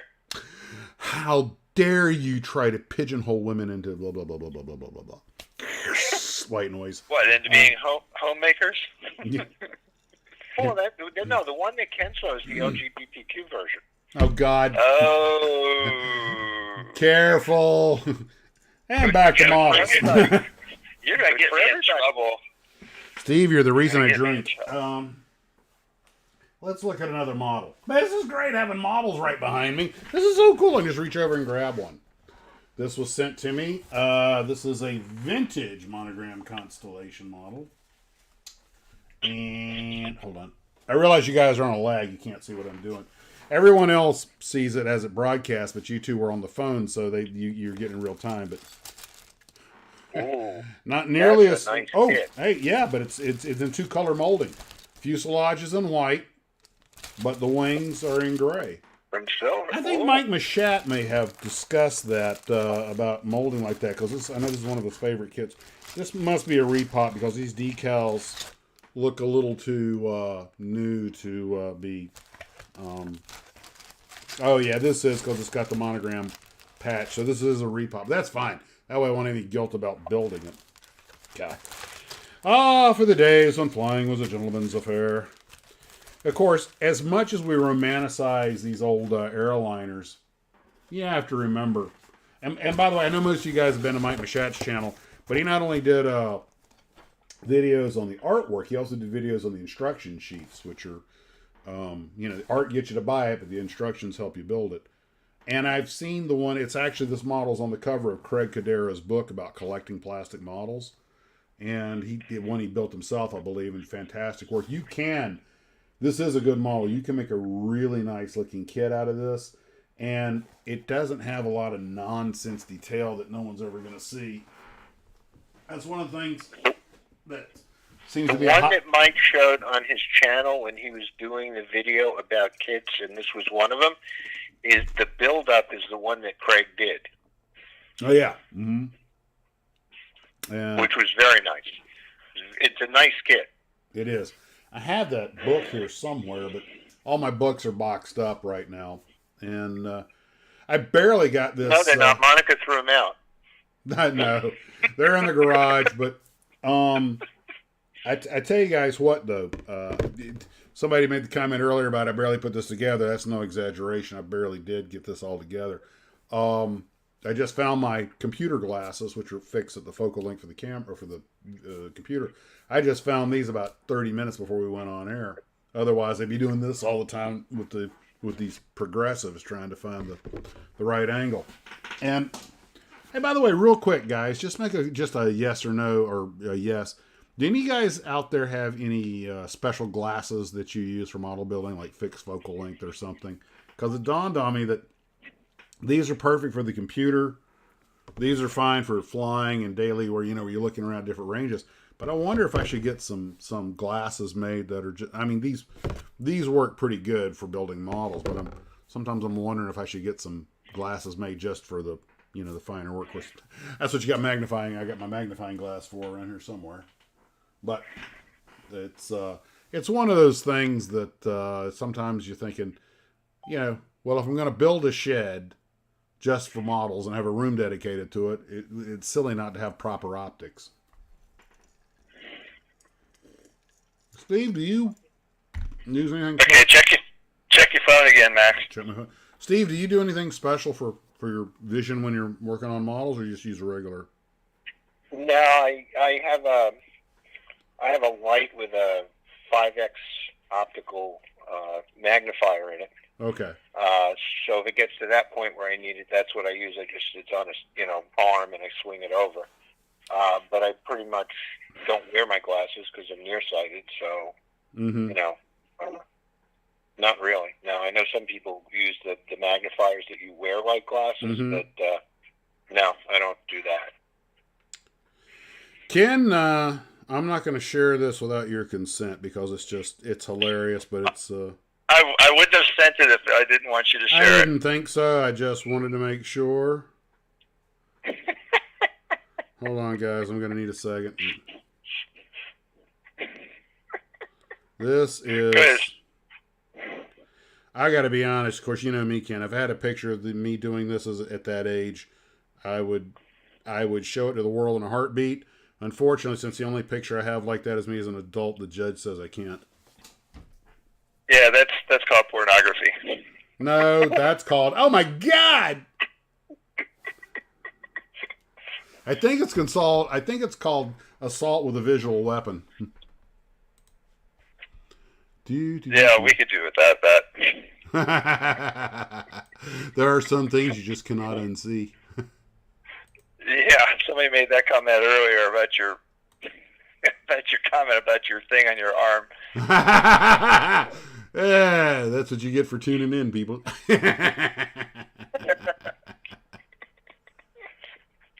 Okay, you gotta have a... Hold on, figure out. Hopefully as much fun as my brother did with this one. Oh, wait a second. Oh. I'm only doing this because Max made me. That's right. It's my fault. Blame me.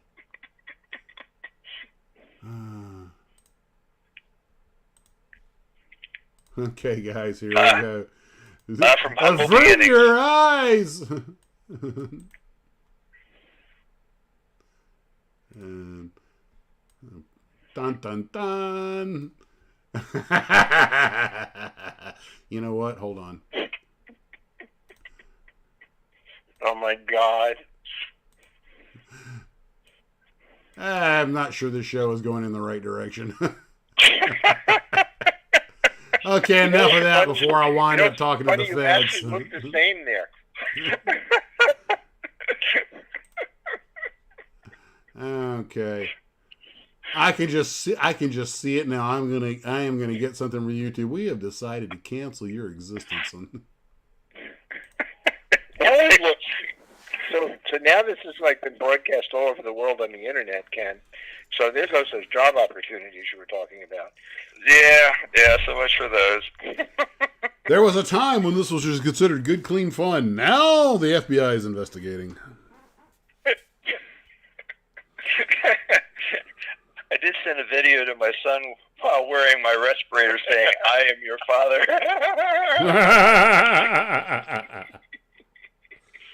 Now, Ken, if you can't torment your kids. Tormenting children is a parental right. All right. By tomorrow, 50 million people will see it. You'll be a star in Russia, Matt, again. It would make my brother happy.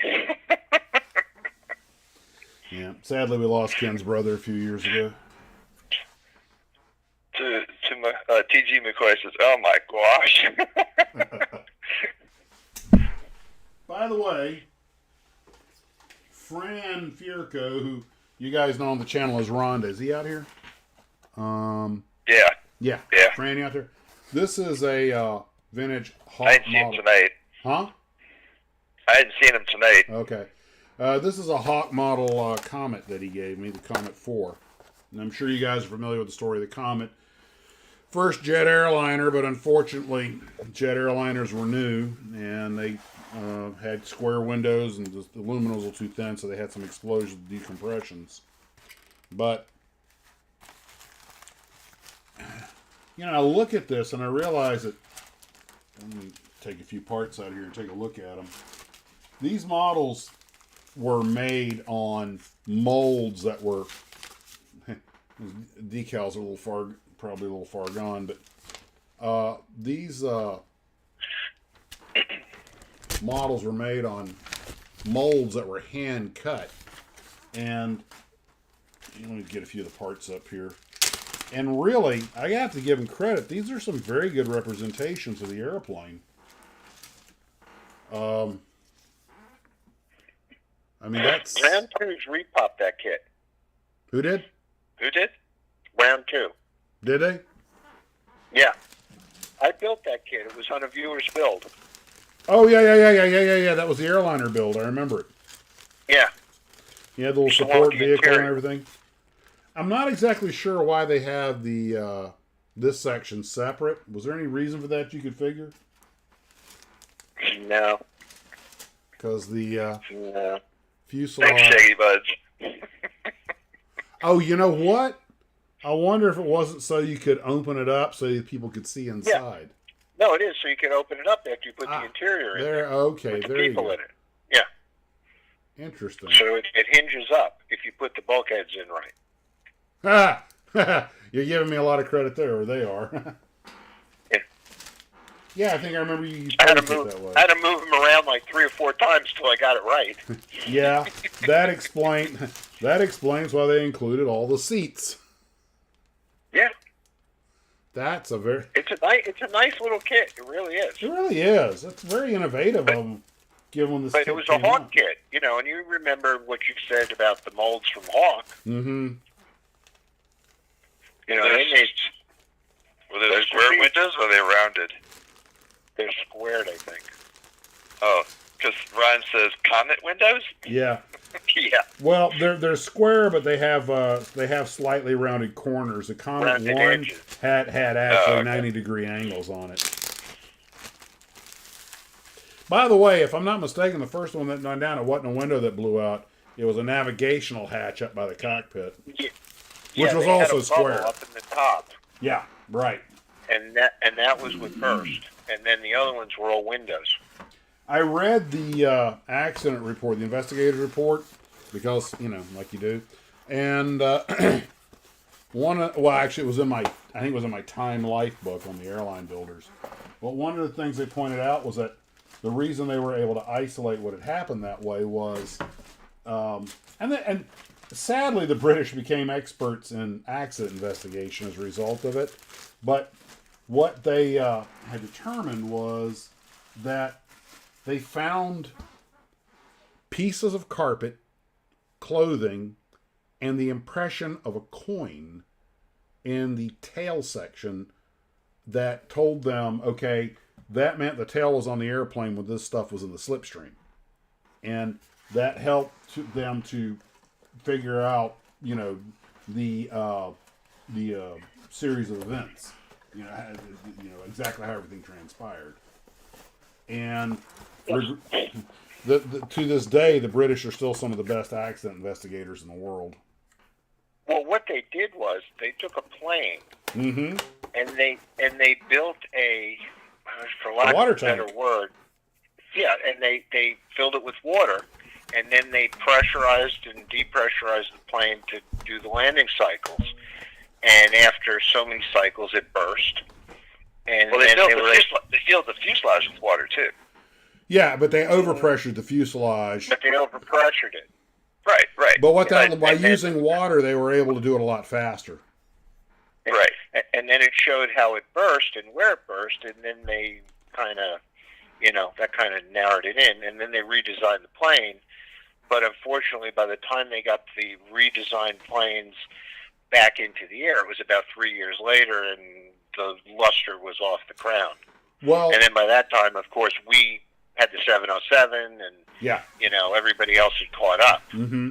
They had Right. surpassed them, in fact. Because the 707 carried more people, was a little faster, and had longer range. The 4 was actually a pretty good airplane, but again, too little too late. But here's a little There's trivia. still a few of them in South America that are operating as cargo planes. Yeah. Well, here's a little interesting trivia. You guys may remember that Aurora made the Tupolev, I forget if it was 102 or 104 airliner, the first Russian jet airliner. Now, here's a little trivia for you that you might appreciate, especially if you're an airliner modeler. Everybody talks about how all the tragedies with the Comet and how it gave Boeing a chance to catch up and surpass them, because it took about 4 years for them to fix everything. What they don't mention, because the Russians are very cagey about it and kept it quiet for a long time, was the Tupolev I think it was 104 was 104. was actually which Aurora made. I seem to remember having the Aurora kit, and it didn't have a lot of parts to it, but I really liked it. And I think Mike somebody was talking about that kit recently on one of the channels. It might have been Mike. I think They just had a video on it on YouTube the other night. Oh, the one by Mustard. No, the one about the 104. I know Mustard did one on the 104 recently, which was really good because he does his 3D graphics. But Mike had one, I think it was talking about. And here's the dealio, though, and I think Mustard touched on this. The Tu-104 came out after the Comet, but not long after. When the Comet got grounded, that meant the Tu-104 was actually the only jet airliner in the world currently flying. But it had a track record that was actually worse than the Comet's. But the Russians, of course, hushed it up. Power cell drained. It was based on a bomber design that they turned into a commercial airliner. Correct. Because they thought it would be easier because most of the parts were already in production and they just slightly modified. But the plane had a tendency to go nose up. Yeah, that was a holdover from its bomber days. Yeah, because things weren't secured in the plane, so the weight would shift, and there was a problem with the tail. Yeah. Well, the bombers, here's part of it. Come on. I'm having a little technical issue on this end. The bombers, hang on just a second.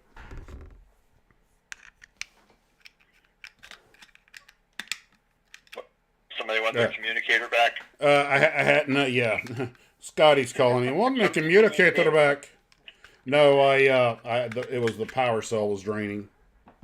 The dilithium crystal was dying. I got it hooked up. It's on life support. No, what was happening is that Tupolev took a lot of shortcuts for obvious reasons. I mean, they didn't have a lot of time. And the Russians didn't have a lot of money.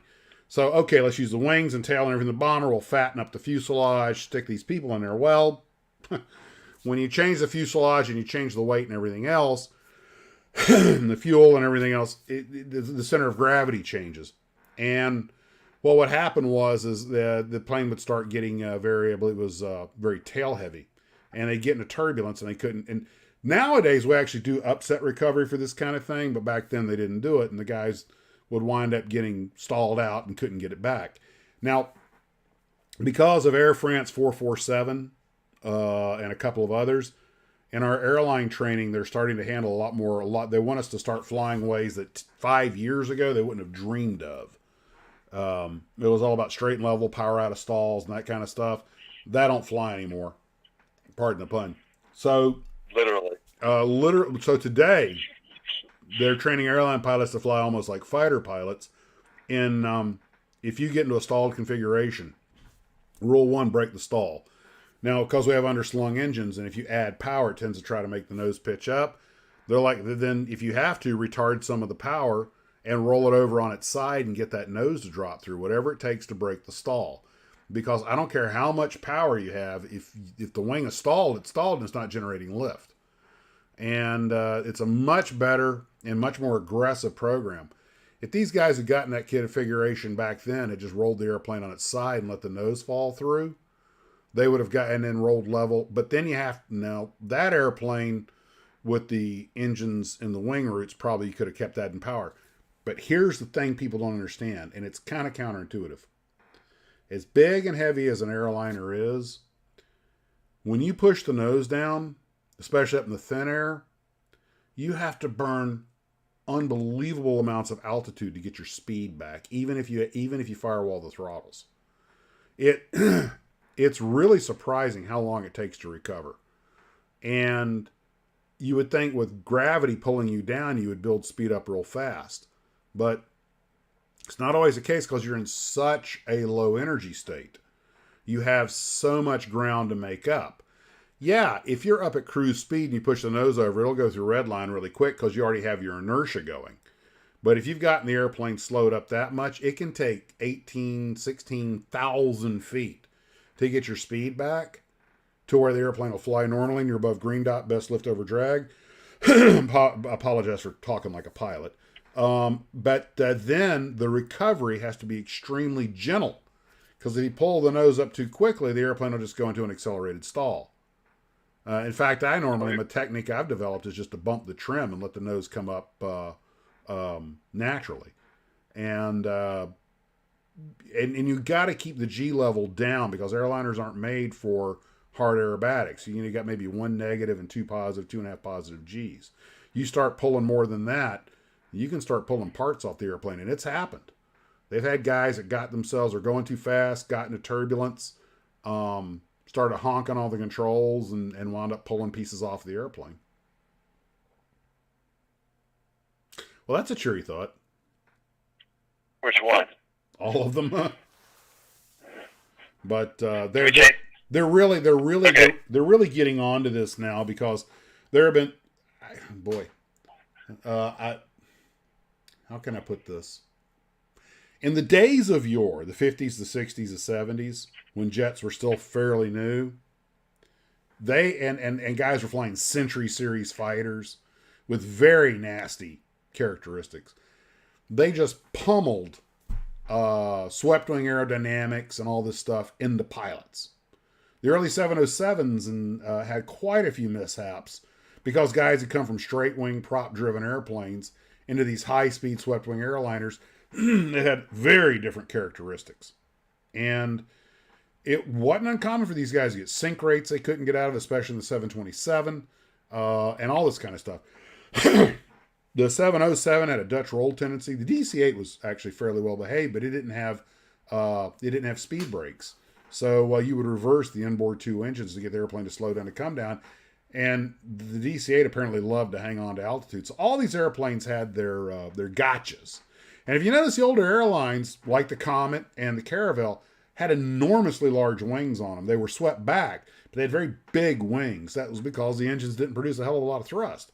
Then as the engines got better, they started putting smaller wings on them like you see on a DC-9 or a 727. And the 727 had one of the most sophisticated wings put on an airplane. With all the engines on the tail, they had this perfectly clean wing. Incredible performance. But you could get a sink rate going that you couldn't recover from.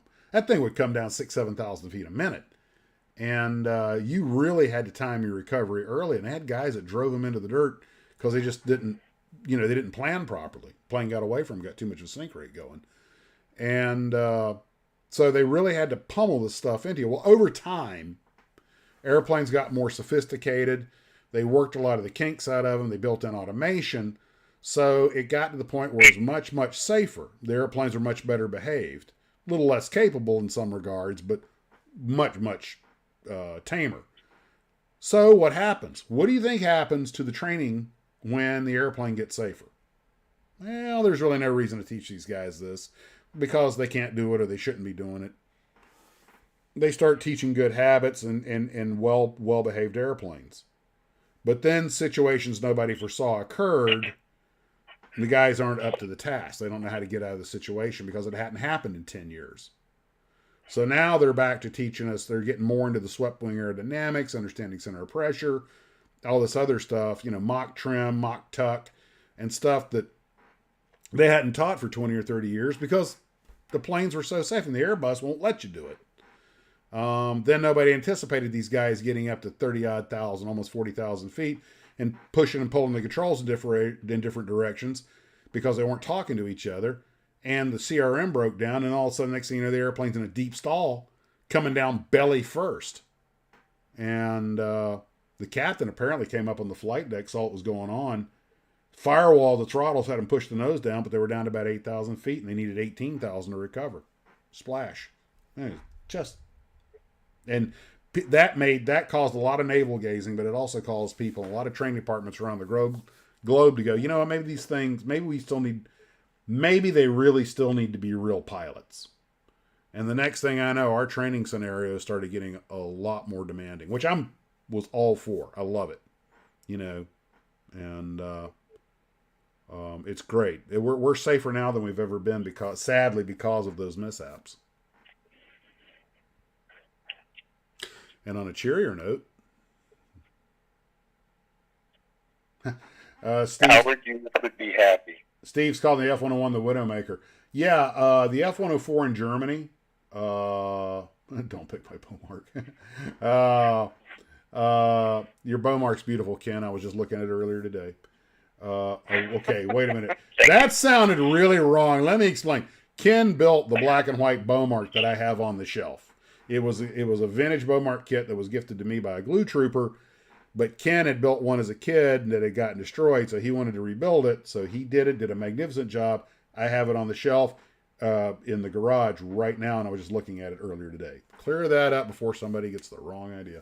But yes. If you'd done a better job, Ken, it would be in the house. No. The Bowmark was in the house. It's just I don't have shelf space right now. Everything's temporary right now. The reason I didn't put it on the shelf already was because we left some of the parts unglued so they could be positioned. And given the way I was breaking stuff and knocking stuff off, I figured I would wait until because I need to go ahead and decide how I want to display that thing and glue it into place. Yeah, I'm sorry I forgot to glue the tips on. No, that's fine. It gives me the option. Now, getting back to the F-104. One of the kits that every kit model company has made a model of. There are some models, the Zero, the P-51, the F-104. Everybody that makes models has made a model of it. You have testers that made this, that did repop the old Hawk kit, which was a super basic kit of nominal fidelity. Then you've got the Monogram kit, which is really, really quantum leap above the Hawk kit. A lot more parts, a lot more detail, better scaling. And then you've got, I think it's the Hasegawa kit, which is apparently just insane. But the Germans got conned into taking the F-104 as a ground attack airplane. Now, let's take a look at this. By the way, it helped bring down the German government. I don't know if it was the Brandt government. Lockheed, the year after the Korean War, 1954, Lockheed test flies the F-104. Now, just to keep things in perspective, this is 1954. The Tri-50 Chevys haven't even come out yet. And Lockheed builds a fighter plane that can go Mach 2.2. All right? Now, the reason Lockheed built that airplane was the experience of the Korean War. They asked all the fighter pilots, what do you want? And all the old F-86 drivers said the same thing, more speed. Okay? So, speed is life. Speed is life. So the Air Force, and it in one jump, goes from the subsonic to transonic-ish to maybe supersonic in a dive, F-86 to a Mach 2 fighter. And they designed that thing and built it in about 2 years. Well, the formula was very simple. Clarence, the genius, Kelly Johnson, says, get the biggest motor we have and put the tiniest little streamlined airplane on it we can. And thus it got the name, the missile with a man in it, which it righteously earned. The Air Force gets it. Something else that was really interesting, too, I thought. What's that? He, because the wing is so tiny, to generate enough lift, or to help generate more lift on takeoff, is they actually used bleed air from the engine over top the wing to generate more lift. The leading edge came down, the trailing edge turned into flaps, and they blew bleed air over it to get it airborne. And so they built this little rocket ship. The Air Force flies it and says, it's just what we asked for, but not what we want. And now, the F-104 was, I think it was only in inventory with the U.S. for about a decade or so, maybe a little longer. But the F-104, you got to understand what it was. It was a Mach 2 interceptor. Basically day VFR short range. Okay? The idea was this tiny little jet's going to streak off with a couple of sidewinders and a 20-millimeter Gatling gun, streak out at high speed, go shoot up a bomber with a couple of missiles, turn around, come home, refuel, rearm. It didn't take the Air Force long to realize this airplane had a lot of limitations on it. Couldn't carry a lot of ordnance. It could go fast, but, wasn't an all-weather airplane. They equipped some interceptor squadrons with it, and some of them actually saw service in Vietnam. In fact, the book Into the Mouth of the Cat, which I read, is about an F-104 pilot that got lost and got shot down over Hainan Island, was captured by the Red Chinese. It never really stood out with American inventory, and I think a lot of the brass wanted to get rid of it for the more multi-role aircraft like the F-4 and everything. Anyway. But it was a relatively inexpensive airplane, so a lot of countries bought it. Italians, the Dutch, the Germans. And the Germans, this is the part that shocks me. This was a needle-nosed, high-altitude, fast airplane that could not go slow And they sold it to the Germans as a ground attack aircraft. What could possibly go wrong? What could go wrong? It's called the F-104G, and I believe G is for German. But what they did was they made a deal with Lockheed to license build it in Germany, so it created some jobs. Now, this was clearly such a wrong plane for the job. And then it turned out Lockheed had bribed a lot of German officials. That eventually got out. Big scandal. This was kind of the beginning of what we call contractor fraud issues in the military. Anyway, so what happens? The Germans are stuck with this high-speed airplane doing ground attack, and which it is wholly not suited for, but, you fight the war with the equipment you've got. The accident rate was phenomenally bad, and thus the Germans called it the Widowmaker. It also had a really interesting ejection seat, too. Well, the early ones ejected down, but they later replaced those. Once they got better seats, they replaced them with upward firing seats. But they did lose some guys to downward ejections because of low altitude. And a downward ejection, which I don't think the German one had, that would be really bad for a ground attack airplane. And I know guys that were serving in Germany in the Army talking about these things coming screaming down the road at 500-600 knots, 20 feet off the ground. It's no wonder they were having accidents. But the old German Luftwaffe ace, Mackie Steinhoff, he was the one towards the end. I read his book.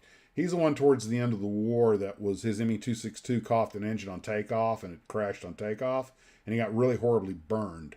But he survived. But he was scarred facially and everything for the rest of his life. But anyway, he became a general in the post-war Luftwaffe, and about in 55, I think they reconstituted it.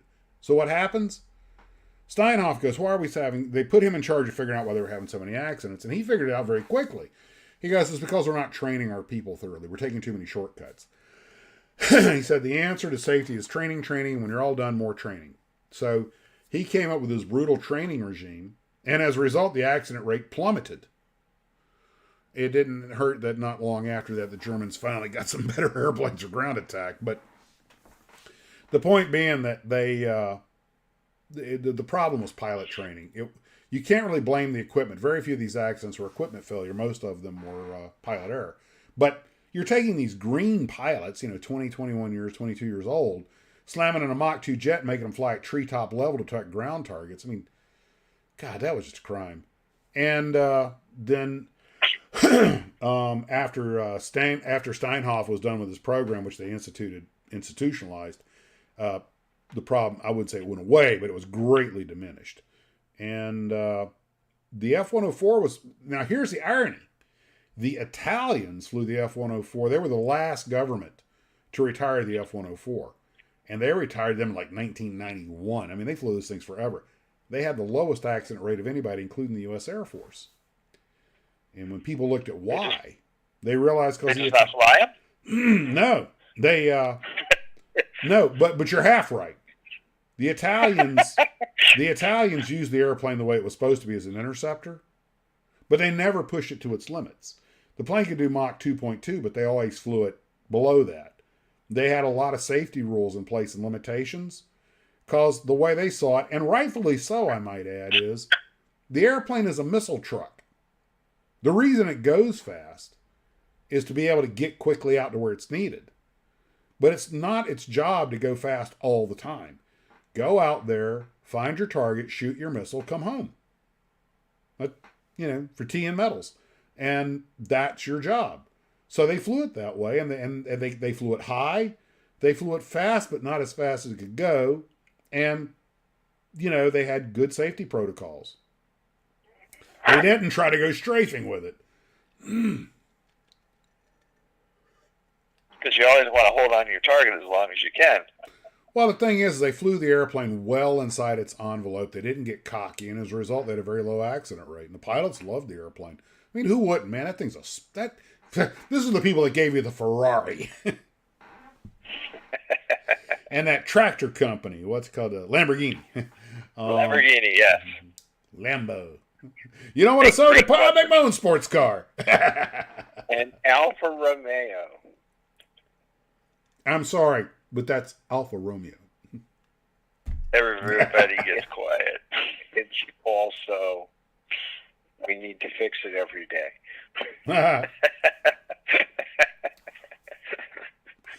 You mean the Alfa Nogovo? That's one. A friend of mine had one of those. He was always tinkering on it. He loved to tinker on it, and I was like, his attitude was, you own an Italian car or a British car if you love to tinker. Kind of like their women. You always have to give them lots of attention. I wouldn't know. Yeah, but it's not worth the price that you have to pay. Kind of like a swimming pool? Yes. Lance, yeah. And we won't continue that statement. On the air, that is. George loved that little Alfa Romeo, and he knew instantly if somebody knew what they were talking about if they called it an Alfa Romeo. The Enterprise rent-a-car place by me had one, the new one.